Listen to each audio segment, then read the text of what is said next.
কোন কোন খাবারগুলো খেয়ে আপনার স্পার্মের কোয়ালিটি বৃদ্ধি করতে পারেন। ডিয়ার ভিউয়ার্স, আজকে কথা বলবো খুব সুন্দর একটা বিষয় নিয়ে, সেটা হলো যে আপনি কোন কোন খাবারগুলো খেয়ে আপনার স্পার্মের কোয়ালিটি বৃদ্ধি করতে পারেন। শুক্রাণুর সংখ্যাটা দিনে দিনে খুব কমতেছে আমাদের পুরুষ মানুষের। কারণ হলো যে আমরা সারাদিন যে খাবারগুলো খাই সেগুলো হলো কি সবগুলো হলো ফরমালিন যুক্ত, প্রিজারভেটিভ যুক্ত। এই জন্য আপনি খাবার বাছাই করতে হবে যে আপনি কোন খাবারগুলো খাবেন। খুবই গুরুত্বপূর্ণ যে আপনার খাবার আইটেমে যদি প্রত্যেক দিন আপনার কলা থাকে, অবশ্যই আপনি জিঙ্ক পাবেন, শুক্রাণু কোয়ালিটি বাড়বে। খাবার আইটেমে আপনার প্রত্যেক দিন যে কোনো একটা বেলা আপনার 3 থেকে 4টা খেজুর থাকতে হবে।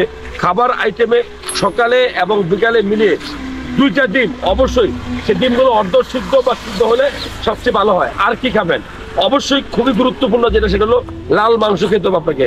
সেটা গরু, খাসি, ভেড়া, আপনি যেই গোত্রের মানুষই হন না কেন, যেই মাংসটা আপনার জন্য হালাল, লাল মাংস খাওয়ার চেষ্টা করবেন। স্পেশালি আমরা বলি গরুর মাংস। এছাড়া আপনি কি খাবেন? আমরা বলি যে স্পার্মের কোয়ালিটি বাড়ানোর জন্য রাত্রের বেলা 1 গ্লাস দুধ খুবই গুরুত্বপূর্ণ। আমরা খাবারকে গুরুত্ব দিতে হবে। এছাড়া যে বিষয়টা খেয়াল রাখতে হবে সেটা হলো যে আমাদের ঘুম, আমাদের কিন্তু ঘুমাইতে হবে নিয়মিত। পর্যাপ্ত যদি আপনি ঘুম না যান, আপনি অতিরিক্ত টেনশন করেন, তাহলে কখনোই কোনোদিনই আপনার স্পার্মের কোয়ালিটি কি মানে ভালো হবে না। এটা একটা ইম্পর্টেন্ট বিষয়। আর একটা বিষয় হলো রাত্রেবেলা খাওয়ার পরেই ঘুমে চলে যাবেন না, মিনিমাম আধা ঘন্টা 40 মিনিট ব্যায়াম করতে হবে। এই জন্য ব্যায়ামটা খুব গুরুত্বপূর্ণ।